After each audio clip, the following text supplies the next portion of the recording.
السلام عليكم ورحمة الله وبركاته متابعينا الأعزاء، وأهلا ومرحبا بكم في قناة يلا كورة. أحمد الشناوي الخبير التحكيمي لقنوات اون تايم سبورت يثور غضبا ضد حكم مباراة الزمالك وفاركو بعد عدم احتساب قرارات صحيحة لفريق فاركو، وبعد مجموعة قرارات فاضحة ومجاملات لفريق الزمالك ضد فاركو في مباراة اليوم ضد مباراة الدوري المصري الممتاز. تصريحات مهمة جدا من أحمد الشناوي الخبير التحكيمي لقنوات اون تايم سبورت ضد حكم مباراة اليوم. لازم كأهلاوي تكون عارف عنها كل صغيرة وكبيرة، عشان كده لازم تتابع الفيديو للنهاية عشان تعرف كل التفاصيل. ولكن قبل ما نبدأ اضغط لايك ولا تنسى الاشتراك في القناة ليصلك كل جديد.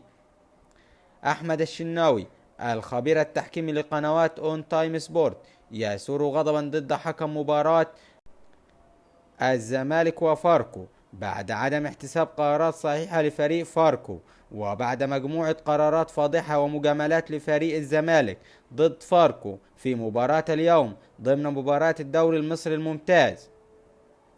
وصرح أحمد الشناوي قائلا: حكم مباراة اليوم كان جيد في بعض القرارات، ولكن سيء للغاية في بعض القرارات ضد فريق فاركو. قرارات حكم المباراة وخصوصا في الشوط الأول كانت غريبة للغاية وغير مبررة ضد فريق فاركو. هناك خطأ في منطقة الجزاء ضد أحد لاعبي الزمالك تم احتسابه في مباريات سابقة كضربة جزاء، ولم يتم احتسابها اليوم لنادي فاركو. الحكم قرر عدم احتساب قرارات صحيحة لفريق فاركو، وكان الحكم يتحامل ضد فاركو في كثير من القرارات بشكل غير مبرر.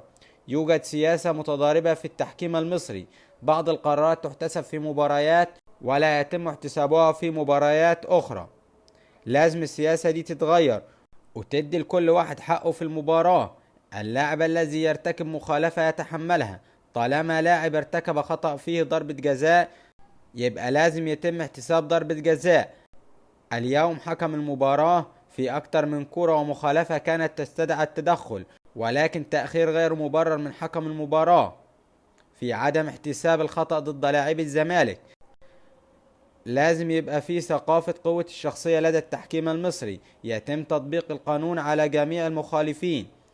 في النهاية لو عجبك الفيديو اضغط لايك ولا تنسى الاشتراك في القناة ليصلك كل جديد. والسلام عليكم ورحمة الله وبركاته متابعي قناة يلا كورة.